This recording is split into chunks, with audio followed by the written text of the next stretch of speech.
Okay, so magandang umaga, magandang tanghali, magandang hapon, magandang gabi sa inyo pong lahat sa ang sulok man ng mundo kayo naroroon. It's me again, Angel Whisper 11, ang inyo pong lingkod na magbibigay po ng mensahe sa inyo mula po kay God, sa Ascended Masters, Divine Holy Spirit, Ancestors, Universe, Angels of Angels, Spirit Guides, and syempre po sa mga Elementals. Nais ko po muna syempre magpasalamat sa lahat po ng mga patuloy na sumusubaybay ng ating YouTube channel. Sa mga new subscribers, maraming salamat din po. And again, ito po is a channel na magsisilbi pong gabay sa inyo sa araw-araw. And more and spiritual po tayo. Spiritual sa mga tipong nakakaramdam, nakakarinig, nakakaamoy, nakakakita, nang hindi po nararanasan po ng karamihan or ng iba. And ito rin po is para po to dun sa mga bloodline or lahi po na mga manggagamot like mga lolo, lola, mapa, spiritual healer man yan, albularyo or manghihilot lang. Ito po is para po sa inyo to. Still, that's a God's gift na kailangan pong ninyo po rin pong malaman kung ano po ba talaga rin ang purpose nyo rito. Ba't po kayo nandito sa lupa, kasi may kanya-kanya po tayong mission dito. Hindi man po as a healer, hindi man po as a tarot reader, hindi man po as manghihilot, pwedeng as an employee, no? Pwedeng ganun po. So, malaman nyo po. So, yun po is kung halimbawa po kayo is naka-resonate po sa ating mga readings at talagang drawn na drawn kayo dito sa reading, so pwede po kayong magpa personal reading, no, private reading. Nandiyan po sa description box ang aking contact details. And sa mga gusto pong mag-avail ng mga oils, mga pangkalahatan na oils noon at ating pong pang-heal, no, panggamot sa mga or pangbaklas sa mga kulam, barang, lason, usog, gayuma, meron po tayo niyan. Ito po siya. And ito po is may dropper na po yan. And ito po is, actually, yung isa ko pong bote ngayon is, hindi ko po naipapakita, pero papalitan ko po yung bote since 2025 po tayo. Hoping na magustuhan nyo po yung a new bottle. But, yun po is, kung ito po is only 30 ml, yung isa po is 50 ml na po. Yun po is, meron po siyang a Divine Mercy, or Sacred Heart pala, sorry, Sacred Heart, no, nakalagay. Yun po yung napili ko na bote para po sa inyo. Para at least po, yung mga prayers ko po, kasi yun din po is nakalagay din po sa altar ko. So, para po pasukin din po sila talaga ng mga prayers ko. And mas dagdag po yun ng power doon po sa oil na i-avail po ninyo. And what else? Okay, so ngayon po is magla-love reading po tayo, no? Alamin po natin kung ano po ang meron sa inyo sa buhay-buhay po ninyo as a couple. Okay, as a couple, magjowa kayo, mag-asawa kayo, mag-live-in lang po kayo, doesn't matter. Basta po ito is para po para po sa mga couples. Kung ano po ba, may mga problema po ba kayo ngayong kinahaharap? Hopefully wala.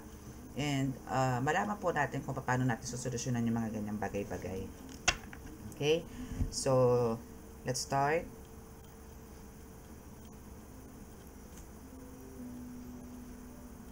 Mahal na Diyos sa masalangit, mahal na Kristo, mahal na Birheng Maria, mahal Santo Niño, pakibasbasan po ninyo napakalalakas sa kapangyarihan, banal na dugo, banal na ngal, banal na spirito, mga cards na ito, para po makapagbigay ako ng mensahe sa akin tagapanood patungkol po sa kanilang mga relasyon. Naway ako po yung inyong dinggin sa aking panalangin at ako po yung nananalangin na kami po yung inyong patuloy na bigyan po ng kaligtasan sa lahat po ng mga kapahamakan, disgrasyas ako na at ang po klase ng karamdaman at tukso.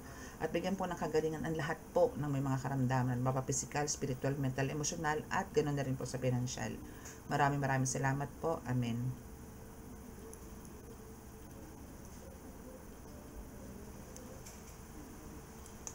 Okay.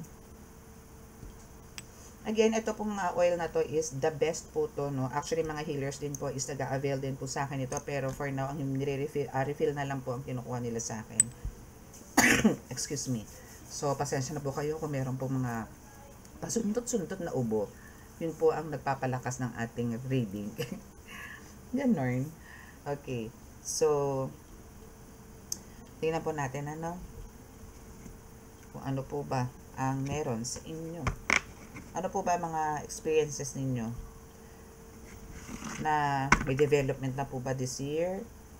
tagal ko na rin po din nag-love reading, no? So, let's see kung ano.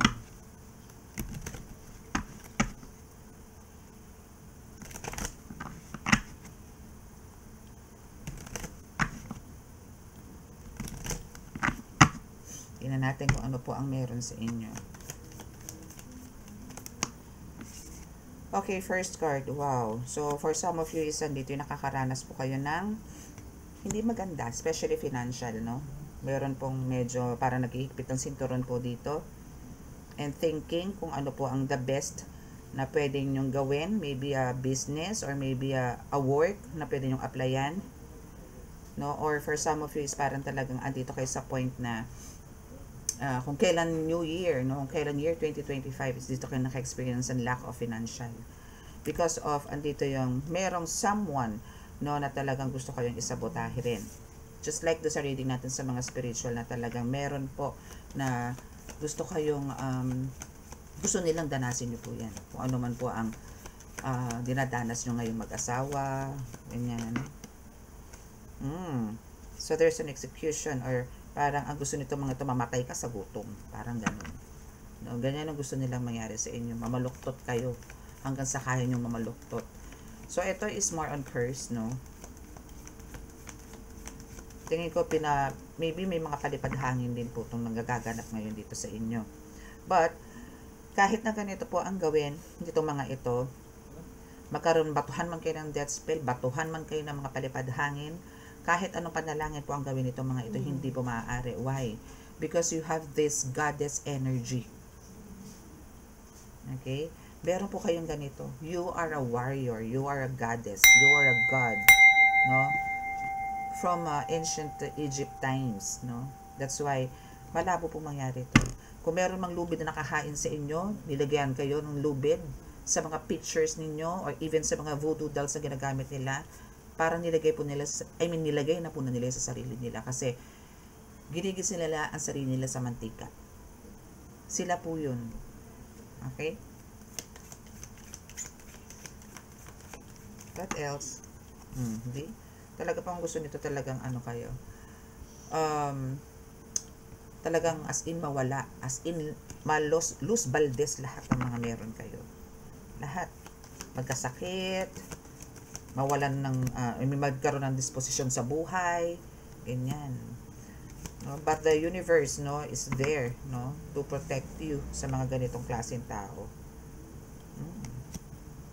See, may murder.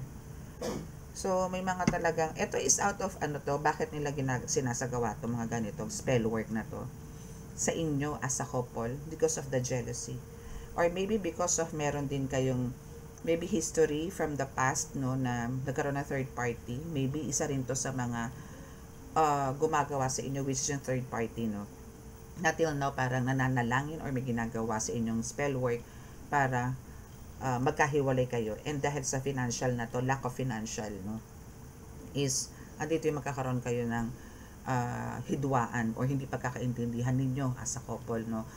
Kasi talagang pagka pera na po pinag-uusapan dito sa mundo, talaga ang dami po nag-aaway, ang dami po naghihiwalay. But, hindi po niya mapagtanggupayan. Kung sino man po itong umaatake sa inyo dito spiritually, hindi po ito mapagtanggupayan ng taong to. No? Even yung parang pagkakaroon nyo ng sakit, or maybe there's some accidents na gusto-gusto niyang mangyari sa'yo, and dun din sa partner mo, hindi po nila maisagawa to. Or maybe for some of you, nandito naranasan magkaroon ng sakit, magkaroon ng some medyo hindi naman ganun katinding accident, no, or maybe problema, but hanggang doon lang. Again, why? Kasi nga talagang ano po kayo, you are the goddess, you have this goddess energy, no, from your ancestors. So nandito ngayon yung kayo is sa pinag-uusapan na nito mga ito, kasi there's a group, no, na gumagawa sa inyo na kung bakit hanggang ngayon is andyan po namumutawi kayo, nagiging maganda pa rin ang flow ng buhay ninyo, and especially ng relationship ninyo. Parang it gets more getting stronger pa, no, and talagang yung love is na andyan pa rin palagi. And also you are a healer here, no, so that's why andito yung malabo, no. So ang dami niyang kakanain, ang dami niyang titirahin, ang dami niyang sisirain, ikaw pa na healer, no. Oops, may nahulog, ang dami. Wait. napakalabong mangyari. Yung mga gusto niyang, alam niyo yun, mangyari sa inyo. Na paninira. Teka lang po, kunin ko lang yung card na hulog. Yun, ang gusto niya mangyari. Okay, so we have this, ilang cards to. Teka lang nga, tatabi ko lang.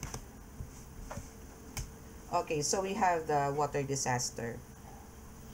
So, dito sa water disaster, no, parang ang gusto nitong mangyari is, dito yung, maybe, ang gusto nitong mangyari, kung kayo po is, halimbawa po may mga savings na po kayo, or maybe meron po kayong mga business, or mga pinagkakakitaan, or work, ang gusto po nito is magkaroon po ng mga delays, or maybe hindi po kayo makapag-work, hindi po kayo makapasok sa opisina, or whatsoever, no, na alam nyo po kung saan po kayo, parang, kung ano po yung source of income nyo, pinipigilan po nito. To the point na pagka naubos na po yung savings, syempre po, kung hindi po kayo nakakapagtrabaho, hindi po kayo, siguro sa inyo, yung iba nagkasakit, o yung iba naman po sa inyo is nagkaroon po ng problema, family matter, mga tipong ganyan, na parang kailangan nyo po muna doon mag-focus. So, parang naglaylo kayo sa business, mga tipong ganon, or maybe, meron po kayo mga investments na hindi po pumatok, no? So, now, andito po yung magkakautang-utang po kayo, or maybe maglo-loan kayo, mga ganyan, ganto ganyan. Kung ako po sa inyo, kung ano po yung naandyan, i-ano nyo po, pagkasyahin nyo po. Matuto po tayo maghigpit ng sinturon, or talaga pong mag-save, kesa po kumuha po tayo ng mga loans, utang, then afterwards, andyan na po, poproblemahin na muna natin pambayad. Yung mga tipong ganon. Pero ang gusto po nitong taong to talaga is yung lumubog kayo sa hirap. Okay? And they're also using some modern technologies, or maybe andito po yung for some of you, especially kung halimbawa meron ka pa mga live selling, or maybe some social media platform na doon po kayo kumikita, maybe there's a ritual na ginagawa para po kayo ay isabotahe or patigilin sa mga ginagawa po ninyo. Okay? So, ano po kayo dito, just always keep on praying before po kayo mag-start sa araw na to. Kaya po lagi ko sinasabi sa inyo, every time you wake up, pray. No? Pray, pray, pray, pray. Ask for, magpasalamat and ask for guidance for the whole day. For protection. Okay? Okay. So, ito pong taong to is, actually, this is a victim type, no? Na parang tipong, bait-baitan to, or maybe andito yung akala mo nakasuporta sa'yo, akala mo ang bait-bait sa'yo, akala mo totoong-totoo na may concern sa'yo, na tinutulungan ka, na andito yung, dapat ganito ang gawin mo, kasi ganito yan alam mo ba yung ganito, dunong-dunungan, bida-bida, Jollibee, mga ganun. So, medyo kayo dito dapat. Maging observant, no? Maging vigilante kayo sa mga ganitong klaseng tao, na hindi po lahat na nakakasalumuhan ninyo, akala nyo, binibigyan kayo ng importansya nito mga ito, hindi. Kasi andito yung, harapan, or maybe even sa text, sa chats, no, is andito yung binibigyan kanila ng simpatsya, or parang andito yung kino-comfort kanila, but behind your back, andito yung paninira nila. Andito yung nakataas at mga kilay nila, at umiikot ang mga eyes nila, dahil parang hindi sila ganun wala silang paniniwala sa'yo. Okay? So, sa mga ganyan tao naman na alam mo sa sarili mo kung totoo yung mga energies nila. Especially, you are a healer here. So, once na healer po, hindi nyo po pwedeng paglaruan yan. Energy nyo po, nararamdaman po yan kahit po sa chat lang. Kahit po sa text lang, nararamdaman po nila ang mga energies ninyo. Alam po nila kung ano ang bit-bit ninyo. Okay? So, careful din po kayo. Huwag nyo po paglaruan ng mga healers. And even mga tarot readers po. Slag na po kung ganito na sa spiritual po. Huwag po kayong makipaglaro. Okay? And we have the rise of civilization. So, all you have to do here, no, is kailangan nyo lang pong i-organize, no, yung, or andito yung, yung sa pagkakaroon nyo po ng, or dahil sa gagawin nyo po pagiging organized, no, this time, actually, kailangan nyo po talaga maging organized ngayon, or parang kailangan nyo po maging balanse sa mga gagawin po ninyo sa araw-araw ngayon. Hindi po katulad dati na parang focus lang po kayo sa ganito, focus lang po kayo sa ganito. Ngayon po hindi. Kailangan nyo pong balansehan ang lahat dahil kayo rin po ang magsasuffer and kayo rin din po ang magbe-benefit kung kayo, kaya nyo na pong balansehan ang lahat. Okay? Kung ano man po yan, Pag-aralan nyo po, mag-ano po kayo, mag-jot down po kayo or mag-take some journals para po alam nyo po, no? Especially the time management, kailangan nyo po yan. Para po hindi kayo nalilito, hindi po kayo napapagod, hindi po kayo nape-pressure, wala po tayong sisisihin. No? So, ang kailangan lang po natin, tayo po ay katawan, tao pa rin po dito sa lupa na kailangan po natin sometimes po ng pahinga. Huwag po natin naantayin na tayo po magkasakit bago po natin ilatag ang katawan natin. Mas maganda po yung nagpapahinga po tayo na may smile, na fresh, yung mga ganun. Hindi po yung nakapahinga tayo kasi nakahiga tayo, may sakit na po tayo. Iba po yun. Okay? So, we have the insanity. So, ang gusto nito mga ito is yung tipong, alam mo yun, kasi sa mundo po natin, if ever po no, na nakaka-experience na po kayo talaga ng lack of financial, or maybe there's some health issues, or love, no, doon nga sa relasyon ninyo, maybe isa sa inyo nagkakasakit, isa sa inyo down na down. So, andito ngayon yung ibang mag-asawa po, or yung mga couples, is talaga nabubulyawan na, paano to, saan ako kapera, ganito, ganyan, wala akong pambiling gamot, wala akong pangganto, wala akong pa-check up, bla bla bla. O, yung mga bata, yung mga ganito, ganyan. So, maraming palitan, di ba? So, ito yung gustong-gusto niya. Yung magkaloko-loko kayo, magsigawan kayo, magsakitan kayo, magmurahan kayo, etc. Gusto nito yung sumabog kayo sa galit. Na hindi dapat. No? Yan yung gusto nila. So, ito po yung paglalabanan natin. Kayo po as a couple, ang kailangan nyo po dito is panatilihin nyo po manalangin at lagay nyo po lagi sa center si Jesus Christ sa relationship ninyo, sa family po ninyo. No? Kayo na po ang mag-start para po pamarisan po kayo ng mga anak ninyo. Nadadalhin nila na yan po yung pamana na hindi po kayo mag-e-effort. Yan po yung pinakamagandang pamana na ibibigay sa inyo, na ibibigay nyo po sa mga anak nyo. Sorry. Yung panalangin, paniniwala sa Panginoong Diyos Ama, yan po yung pinaka-the best na pamana po ninyo sa kanila. Kasi po kung yan po yung pamamana nyo sa kanila, habang buhay po nilang dala yan. Yaman na po yan na maituturing. Kasi po pagka kayo po ay nasa right path at kayo po ay nasa kay God, magiging maganda po ang tatahakin nyo sa buhay. Kung wala po kayo kay God, akala nyo po mayroong magandang patutunguhan ng buhay ninyo. Akala nyo lang po yung mga mayayaman na yan, maraming pera yan, sagana, pero may mga hidden na illnesses yan. May mga serious health issues. May mga pagkakautang din po yan. May mga death threats po yan. Lalo na po yung mga talagang big business deals, na mga ganyan. Businessman, businesswomen na talagang, madami po yan. Madami pong problema yan kaysa po sa mga simpleng tao. Yung bang tayo po, magkaroon po tayo ng contentment sa buhay na kung ano po yung nakakain, ano po yung naandyan, ano po yung ibigay ni God sa atin, yun na po yun. Huwag na po tayo maghangad ng sobra-sobra. Yun po magkaroon po kayo ng good health, happy marriage life, happy family, okay na po yun. Okay? Ay, teka lang. Tabi ko lang po ito, ha?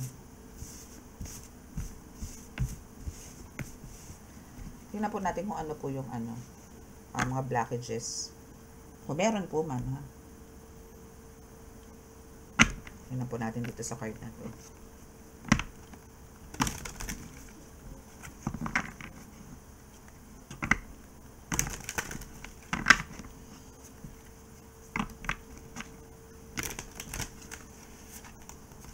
Ano ba?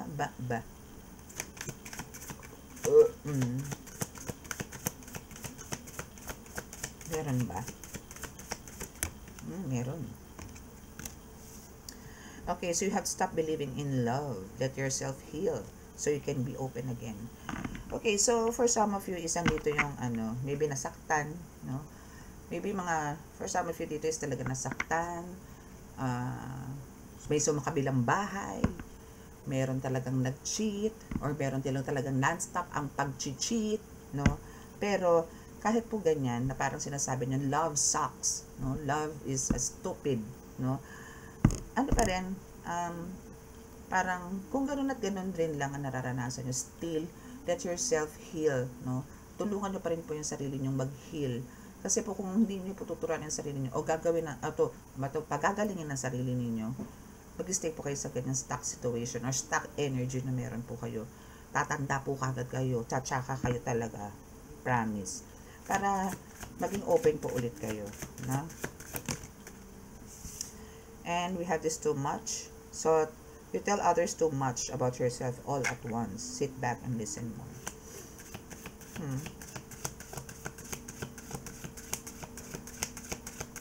So, parang sinasabi dito na limit yourself. Limit yourself to the point na as much as possible, yun nga sinasabi ko sa inyo, hindi nyo naman po kailangan i-share yung mga problema ninyo, especially family problem. Especially problema po ninyo mag-asawa sa alam nyo yun kung sino yung makasalubong nyo. Or sa inaakala nyo na may advice ka makukuha sa kanya. No, i-let go, let get nyo po yan. Mas okay po yun. Hindi nyo po kailangan i-share yung talambuhay ninyo sa ibang tao. Dahil hindi nyo po alam kung anong dinudulot nito. No? So, better na idaanin nyo po sa pagsimba, daanin nyo po sa pagdarasal, lumuhod po kayo sa altar, kausapin nyo po ang Diyos, nabigyan po kayo pareho ng kaliwanagan ninyong mag-asawa. Okay? And we have demanding. You set impossible standards for your partner to meet. Be less demanding. Yan, isa pa yan.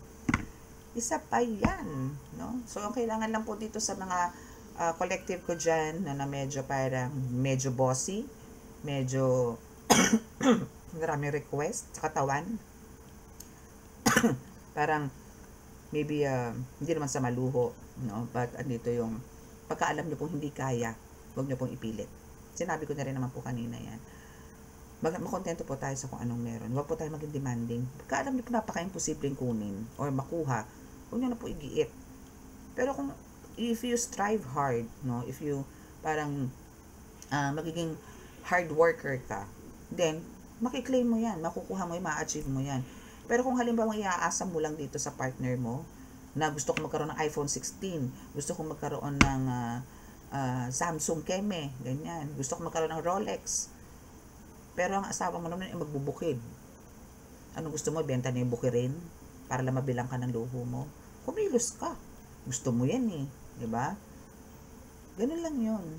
For me po, mas gusto ko po yung gano'n na kung meron po akong gusto sa sarili ko, mag-strive hard ako. Pag-iipunan ko, sisipagan ko, gagalingan ko. With the help of God, at kung talagang ito is para sa akin, ibibigay ni God yun. Kailangan lang po natin magpakatotoo, magpakatao, magpakasipag, pasensya, tiyaga, lahat. Pag may tiyaga nga daw po may nilaga. At pag nasa Diyos ang awa, nasa tao ang gawa. Ganun po yun. As long as nandito po yun, lagi po tayo nandun sa, meron po tayong good intentions. No? Hindi po imposible kay God yan. As long as tayo po yung nagsiserve sa Kanya, at sa mga anak niya pa, na ating mga kapatid, is, wala pa imposible sa Kanya. Ibibigay at ibibigay niya po niya yan sa inyo ng walang pag-aalinlangan, at higit pa po sa inaakala ninyo. Huwag lang po tayong abuso. Okay?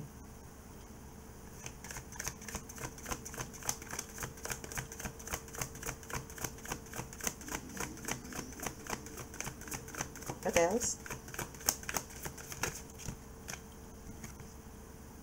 Hiding feelings. So you need to express how you feel to the one you love to see how they feel in return. Oo, isa rin yan. Isa ring factor yan kung bakit po kayo nagkakadabuan. Kasi hindi kayo transparent sa isa't isa. It's better po na parang ang relationship ninyo is just like parang magkaibigan lang po kayo. Di ba pagka magkaibigan po kayo, talagang may laitan.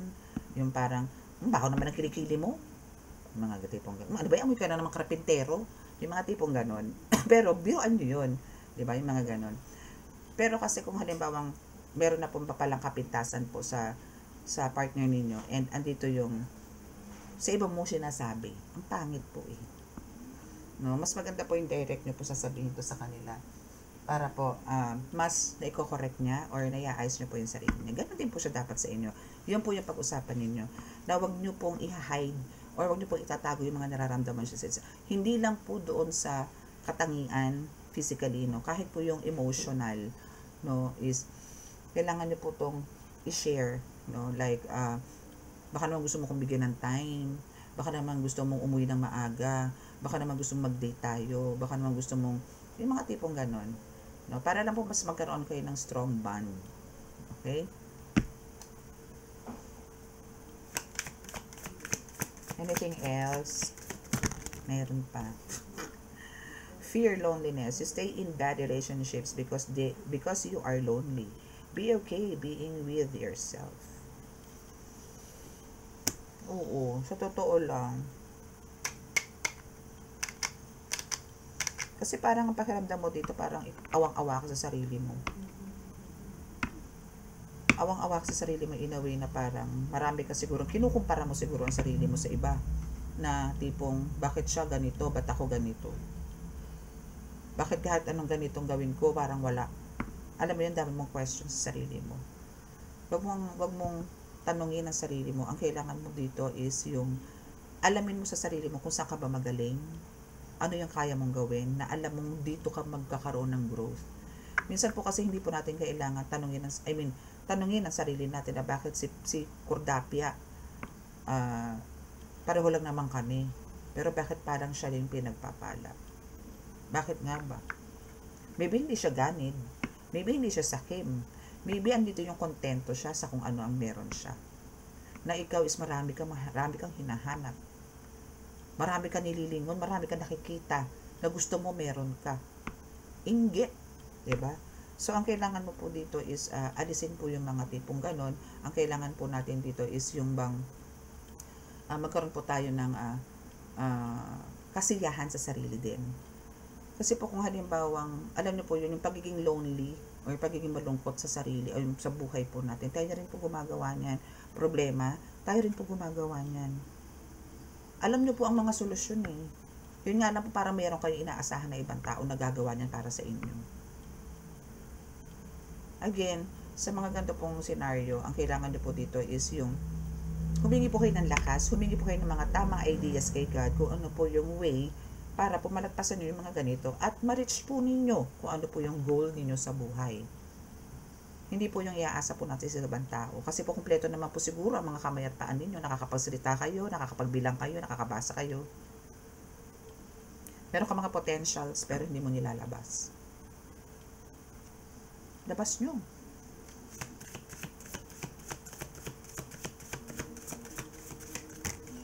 Burn out. Yes. So, syempre, pagka ganang lonely ka, or andito hindi mo nakukuha yung mga dreams mo in life, or yung goal mo this year, no? Especially ngayon na talagang ang dami po may mga kamay karamdaman, no? Na talagang namamaluktot po ngayon, no? Marami pong financial problems po ngayon na marami po ako na-encounter ngayon na ganyan na mga issues because of sa nangyari po, no? But, andito yung kailangan nyo po itong iwan or kailangan nyo pong i-release po yung mga ganyan para makarecover po kagad or ma-overcome po ninyo yung mga ganyan. Kasi po kung mananatili po kayo sa ganyan, wala. Nabibit-bitin nyo na po yan ng buong taon. No? Kailangan nyo po paglabanan yan. Kasi that's part ng mga atake po ng mga demonic entities na yan. See? Eyes candy. Beauty fades. Choose someone for their inner beauty and his personality. Hindi na po kailangan ng hindi na po kailangan magmukmok, hindi na po kailangan mamroblema.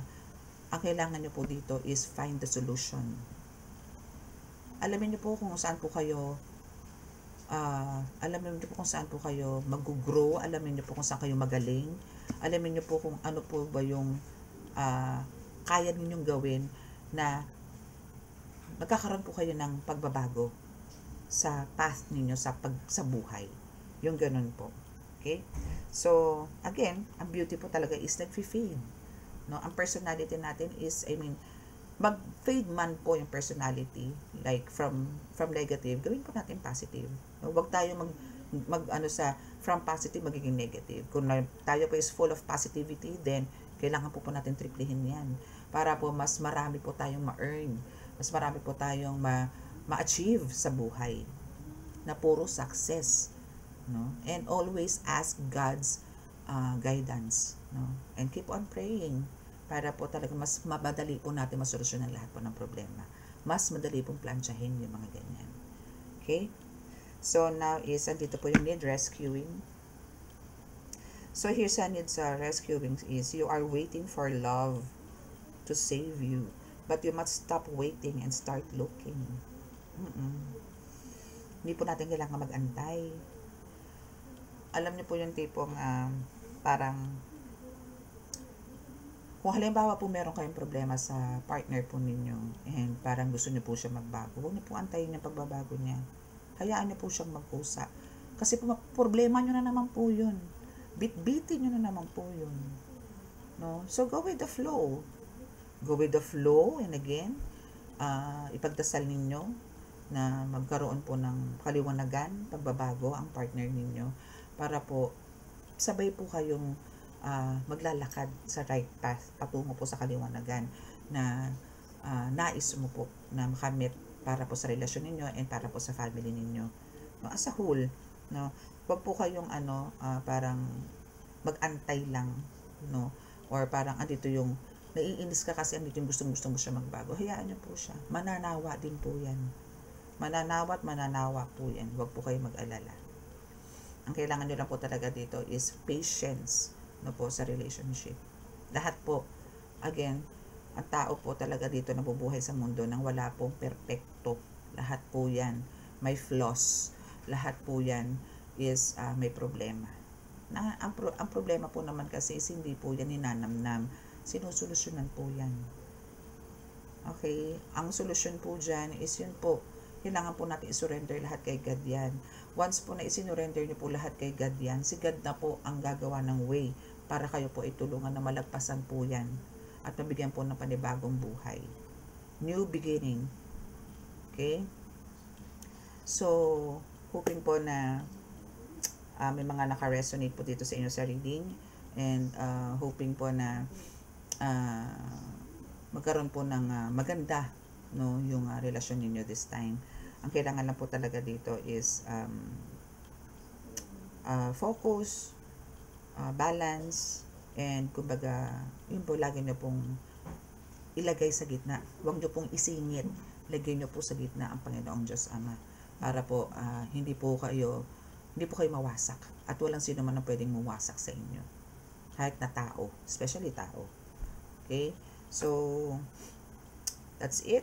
And sa mga naka-resonate, gusto po magpa-private reading, andyan po sa description box lang po ang aking contact details. And sa mga gusto pong avail po ng mga oils, medallions, andyan lang po din sa aking contact sa description box ang aking contact details. So, close your eyes para po sa ating healing.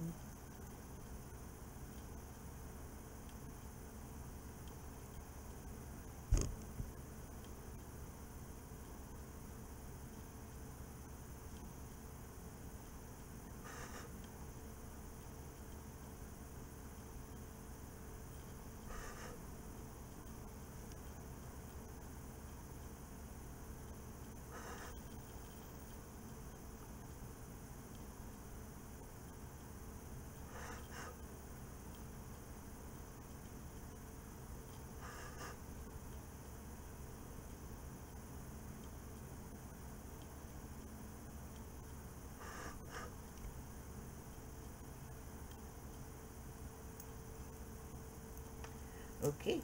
So, maraming salamat po. God bless us all and love, peace, and hope.